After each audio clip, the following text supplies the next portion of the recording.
Você sabia que o coma de Rick Grimes no primeiro episódio de The Walking Dead durou quase 2 meses? Quando ele acordou, o mundo que ele conhecia simplesmente não existia mais. Fala galera, eu sou o Nerdaço, e hoje aqui no canal nós vamos abrir as páginas do quadrinho The Walking Dead Deluxe Parte 1, para acompanhar o início de uma das maiores histórias de apocalipse zumbi já criadas. Então, sem enrolação, roda a vinheta.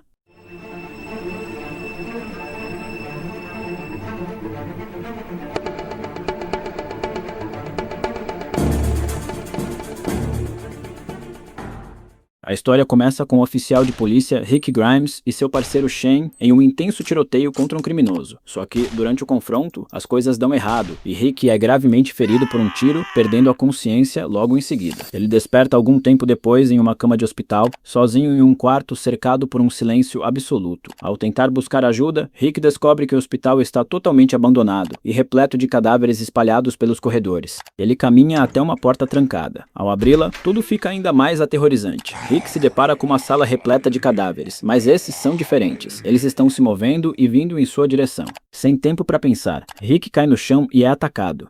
Um zumbi o empurra, fazendo-o despencar escada abaixo. Por sorte, ele consegue escapar. Atravessa uma porta, a tranca e a prende usando o cinto da própria calça. Na sequência, Rick consegue sair do prédio por uma garagem cheia de veículos abandonados. Ao ar livre, ele finalmente testemunha o verdadeiro cenário de um apocalipse. Enquanto caminha pela rua, ele encontra uma bicicleta. Ao se aproximar, vê uma criatura mutilada. Apenas a metade superior do corpo de uma mulher se arrastando pela grama. A cena o deixa profundamente abalado. Ainda em choque, Rick só consegue pensar em sua esposa e em seu filho. Então monta na bicicleta e pedala em direção à sua casa. Ao chegar, encontra a casa completamente abandonada. Rick entra correndo e vai direto ao quarto de sua esposa e de seu filho, apenas para confirmar que eles realmente não estão ali. Desolado, ele caminha até o quintal. De repente, é nocauteado por uma criança com uma pá. Rick é socorrido por Morgan Jones, pai do menino, que o leva para uma casa vizinha e explica que o mundo mudou. Os mortos se levantam para devorar os vivos e só podem ser mortos com um golpe na cabeça.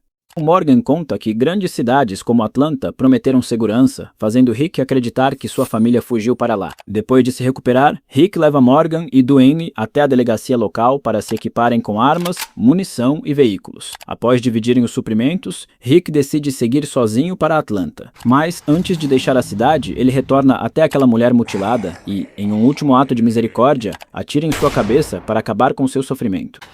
Só que o horizonte esconde um segredo. Rick está dirigindo direto para uma armadilha mortal nas ruas de Atlanta. E o que ele vai encontrar lá mudará seu destino para sempre. Bom galera, esse foi o vídeo de hoje. Se você curtiu essa história, já deixa o seu like, se inscreve no canal se ainda não for inscrito e comenta aqui embaixo o que você achou desse começo de The Walking Dead. Muito obrigado por assistir e até o próximo vídeo. Valeu!